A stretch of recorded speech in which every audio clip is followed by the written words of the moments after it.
Pagit kalapok.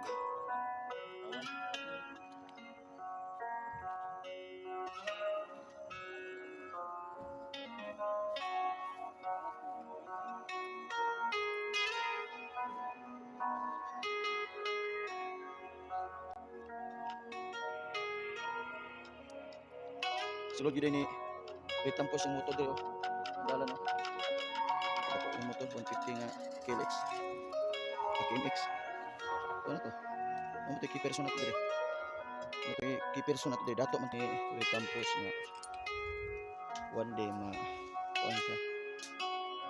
Mahimo gini siyang kuan dire. Dalan. Access road.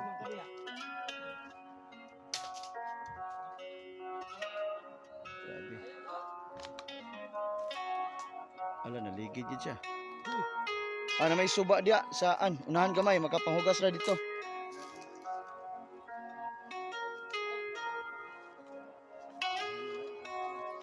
Mission.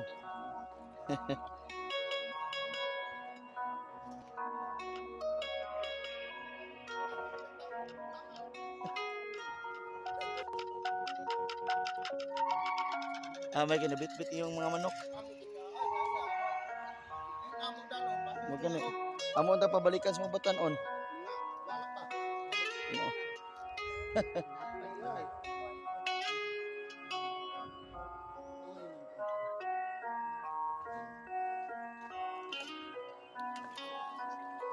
Uy, naan mo kasi Sir di ay. Bisa ing kita.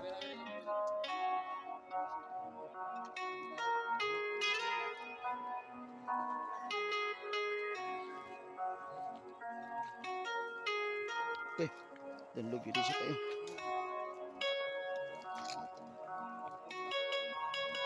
Noon na to nga nagbat na dati. Tanong mo humay.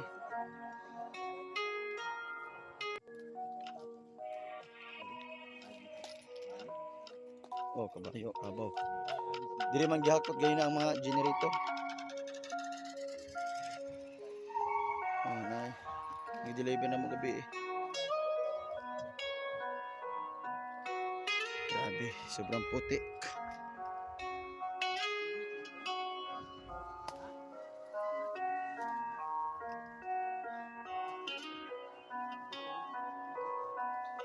Kato ding sulanan dito. Ara dito, ibalin nyo. Ibalik ko sa kanan. Lagi no. Ilang. Grabe.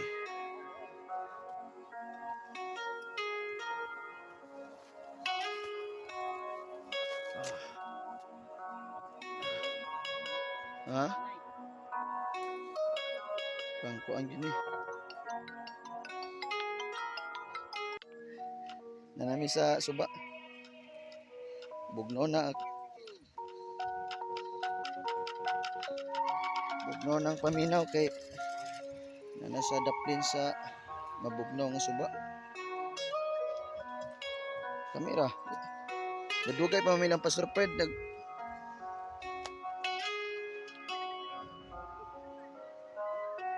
nami dito sunod. Oo. Ito na ang one of the challenge na portion sa daan. Sige. Okay.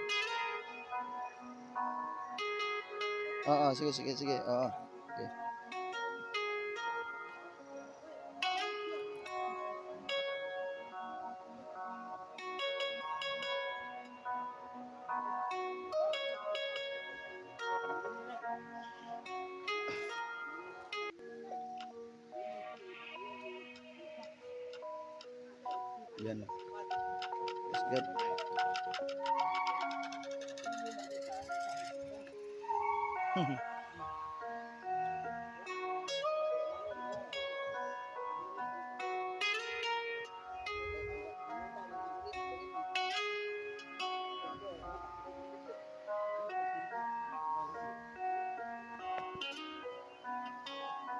You are the God that healeth thee.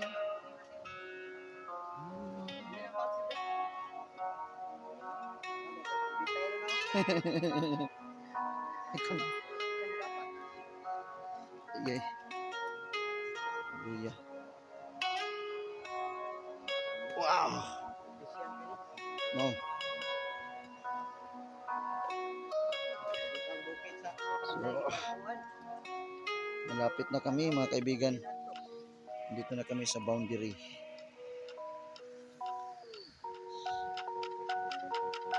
So pagtawid namin dito sa ilog, yun ang area natin. Whew.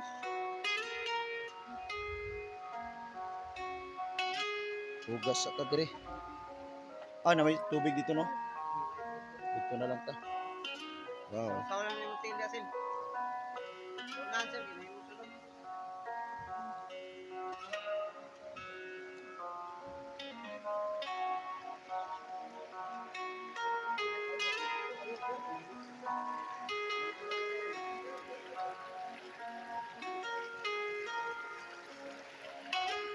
Oh. Oh. Ay, Jesus name. Jesus name. Okay. Napakadulas. Ah.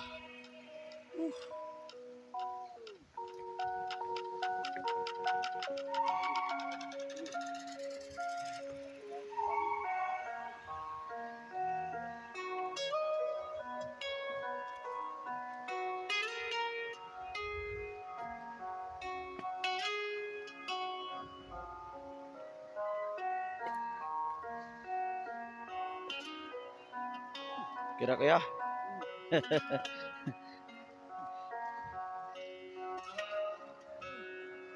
Ito yun.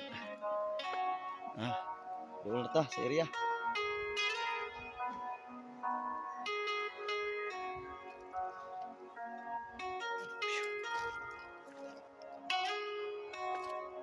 Direta kayo.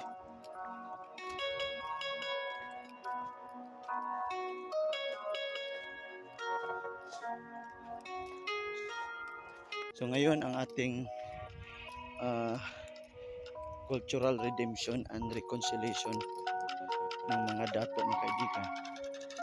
So dahil itong lupa na ito ay binigay ng isang chieftain dito para gawing tribal community. At the same time, dito din natin ilagay yung mga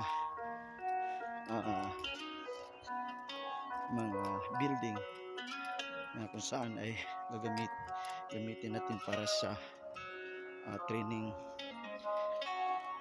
sa kanilang training, sa livelihood, at saka may worship center din. So ito na yung location natin. Hinihingal pa tayo. So maya maya marami ng mga dato ang pupunta dito.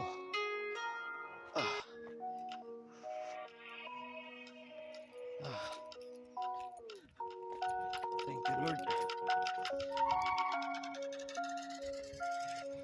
Sobrang putik ng daan dahil umuulan kasi kahapon at saka kagabi.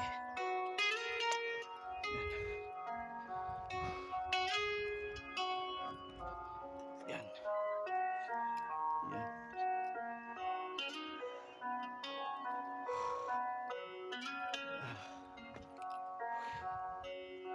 Wonderful God. Thank you Lord.